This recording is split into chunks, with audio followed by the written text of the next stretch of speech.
Sometimes even dumb armed robbers can remind good people about skills for their self-defense. Want to take your knowledge beyond the narrated videos? Join us on Active Self-Protection Extra and subscribe for multiple videos every week to help you get better in your defensive skills. Hi everyone, this is John with today's Active Self-Protection lesson out of Parana in Brazil. Here we're going to see a bank robbery where one of the bank robbers is one of the dumber guys I've ever seen with firearm safety. So let's watch what happens to him, then we'll come back and learn some lessons. Bank robbery launches immediately. You can see our bad guys are pointing guns at folks and they're going to herd them towards the back of this place to rob this bank. But one of the robbers noticed a gun in his right hand. He gets a little complacent and pops himself right in the foot. You can just barely see it from the other angle there. And while his buddies walk off, he is going to have to limp his way out of there. You get to see it one more time. And again, these guys got away with a bunch of money, but that guy got away with a lead foot. Man, I'd call that some poetic justice for sure, but I got a question for you on this one. Would you call this one a win? I mean, the bad guys got away with a bunch of money, but one of the bad guys got away with a hole in his foot. So let me know in the poll up here if you think this was a win or a loss for the regular people. I want to think about some significant lessons out of this one. Number one, about surviving a bank robbery. Number two, about firearm safety and why we say you have to follow the rules of firearm safety at all times. So from the perspective of surviving a bank robbery, your best bet, of course, is to get out of the danger zone if you possibly can and not get herded towards the back of the bank.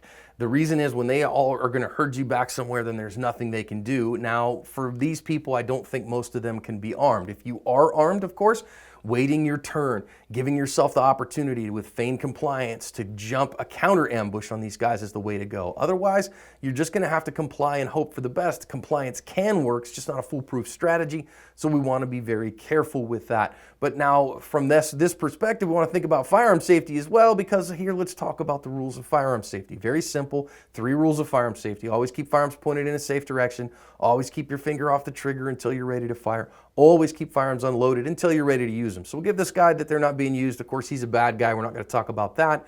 But defensive firearms are in use, so they should be loaded. However, number one, always keep firearms pointed in a safe direction. At all times, keep firearms pointed in a safe direction. And number two, always keep your finger off the trigger until you're ready to fire. This guy broke rule 1 and rule 2. He had a firearm that was in use, in this case being used to rob somebody.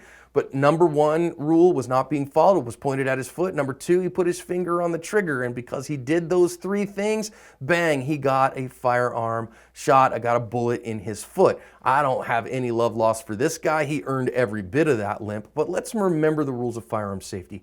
Last bit that I want to talk about that is an irony. Do you notice that there is a no firearms sign up on this bank? And from the perspective of our firearms rights, notice that that no firearms sign did absolutely nothing to keep this bank from being robbed. It did absolutely nothing to keep these people safe, because the bad people that want to rob you will bring a gun in anyways.